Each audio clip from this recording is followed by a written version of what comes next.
ഒന്ന് ദിനവൃത്താന്തം അധ്യായം 29.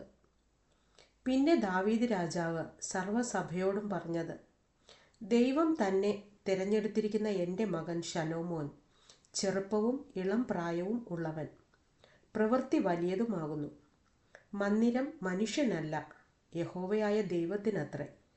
എന്നാൽ ഞാൻ എൻ്റെ സർവ്വബലത്തോടും കൂടെ എൻ്റെ ദൈവത്തിൻ്റെ ആലയത്തിനു വേണ്ടി പൊന്നുകൊണ്ടുള്ളവയ്ക്ക് പൊന്നും, വെള്ളി കൊണ്ടുള്ളവയ്ക്ക് വെള്ളിയും, താമ്രം കൊണ്ടുള്ളവയ്ക്ക് താമ്രവും, ഇരുമ്പ് കൊണ്ടുള്ളവയ്ക്ക് ഇരുമ്പും, മരം കൊണ്ടുള്ളവയ്ക്ക് മരവും, ഗോമേതക കല്ലും പതിപ്പാനുള്ള കല്ലും, ഖചിത പ്രവൃത്തിക്കുള്ള കല്ലും, നാനാവർണ്ണമുള്ള കല്ലും, വിലയേറിയ സകലവിധ രത്നവും, അനവധി വെള്ളക്കല്ലും ശേഖരിച്ചു വച്ചിരിക്കുന്നു.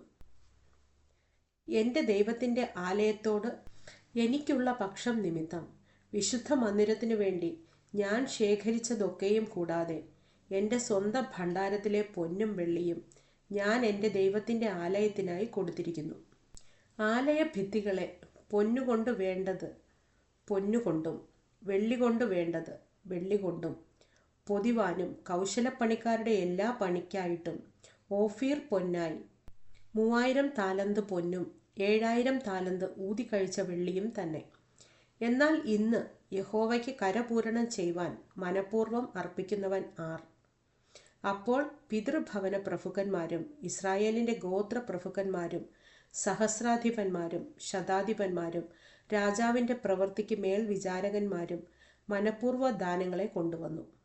ദേവാലയത്തിൻ്റെ വേലയ്ക്കായിട്ട് അവർ 5000 താലന്ത് പൊന്നും 10000 തങ്കക്കാശും 10000 താലന്ത് വെള്ളിയും 18000 താലന്ത് താമ്രവും 100,000 താലന്ത് ഇരുമ്പും കൊടുത്തു. രത്നങ്ങൾ കൈവശമുള്ളവർ അവയെ ഗേർഷോന്യനായ യഹിയേൽ മുഖാന്തരം യഹോവയുടെ ആലയത്തിലെ ഭണ്ഡാരത്തിലേക്ക് കൊടുത്തു. അങ്ങനെ ജനം മനഃപൂർവ്വമായി കൊടുത്തതുകൊണ്ട് അവർ സന്തോഷിച്ചു. ഏകാഗ്ര ഹൃദയത്തോടെ മനഃപൂർവ്വമായിട്ടായിരുന്നു അവർ യഹോവയ്ക്ക് കൊടുത്തത്. ദാവീദ് രാജാവും അത്യന്തം സന്തോഷിച്ചു.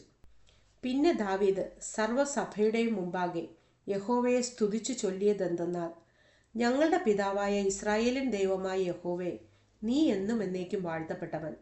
യഹോവേ, മഹത്വവും ശക്തിയും തേജസ്സും യശസ്സും മഹിമയും നിനക്കുള്ളത്. സ്വർഗത്തിലും ഭൂമിയിലുമുള്ളതൊക്കെയും നിനക്കുള്ളതല്ലോ. യഹോവേ, രാജ്യത്വം നിനക്കുള്ളതാകുന്നു. നീ സകലത്തിനും മീതെ തലവനായിരിക്കുന്നു. ധനവും ബഹുമാനവും നിങ്കൽ നിന്ന് വരുന്നു. നീ സർവവും ഭരിക്കുന്നു. ശക്തിയും ബലവും നിന്റെ കയ്യിലിരിക്കുന്നു. സകലത്തെയും വലുതാക്കുന്നതും ശക്തീകരിക്കുന്നതും നിന്റെ പ്രവൃത്തിയാകുന്നു. ആകയാൽ ഞങ്ങളുടെ ദൈവമേ, ഞങ്ങൾ നിനക്ക് സ്തോത്രം ചെയ്ത് നിന്റെ മഹത്വമുള്ള നാമത്തെ സ്തുതിക്കുന്നു. എന്നാൽ ഞങ്ങൾ ഇങ്ങനെ ഇത്ര മനഃപൂർവ്വമായി ദാനം ചെയ്യേണ്ടതിന് പ്രാപ്തരാകുവാൻ ഞാൻ ആർ? എൻ്റെ ജനവും എന്തുള്ളൂ? സകലവും നിങ്കൽ നിന്നല്ലോ വരുന്നത്. നിന്റെ കയ്യിൽ നിന്ന് വാങ്ങി ഞങ്ങൾ നിനക്ക് തന്നതേയുള്ളൂ. ഞങ്ങൾ നിന്റെ മുമ്പാകെ ഞങ്ങളുടെ സകല പിതാക്കന്മാരെയും പോലെ അതിഥികളും പരദേശികളുമാകുന്നു. ഭൂമിയിൽ ഞങ്ങളുടെ ആയുഷ്കാലം ഒരു നിഴൽ പോലെ അത്രേ, യാതൊരു സ്ഥിരതയുമില്ല. ഞങ്ങളുടെ ദൈവമായ യഹോവേ, നിന്റെ വിശുദ്ധ നാമത്തിനായി നിനക്കൊരാലയം പണിവാൻ ഞങ്ങൾ ശേഖരിച്ചിട്ടുള്ള ഈ സംഗ്രഹമെല്ലാം നിന്റെ കയ്യിൽ നിന്നുള്ളത്. സകലവും നിനക്കുള്ളതാകുന്നു. എൻ്റെ ദൈവമേ, നീ ഹൃദയത്തെ ശോധന ചെയ്ത് പരമാർത്ഥതയിൽ പ്രസാദിക്കുന്നു എന്ന് ഞാൻ അറിയുന്നു. ഞാനോ എൻ്റെ ഹൃദയ പരമാർത്ഥതയോടെ ഇവയെല്ലാം മനഃപൂർവ്വമായി തന്നിരിക്കുന്നു.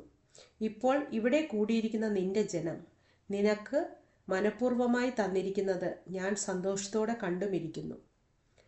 ഞങ്ങളുടെ പിതാക്കന്മാരായ അബ്രഹാമിൻ്റെയും ഇസ്ഹാക്കിൻ്റെയും ഇസ്രായേലിൻ്റെയും ദൈവമായ യഹോവേ, നിന്റെ ജനത്തിൻ്റെ ഹൃദയത്തിൽ ഈ വിചാരങ്ങളും ഭാവവും എന്നേക്കും കാത്ത് അവരുടെ ഹൃദയത്തെ നിങ്കലേക്ക് തിരിക്കണമേ.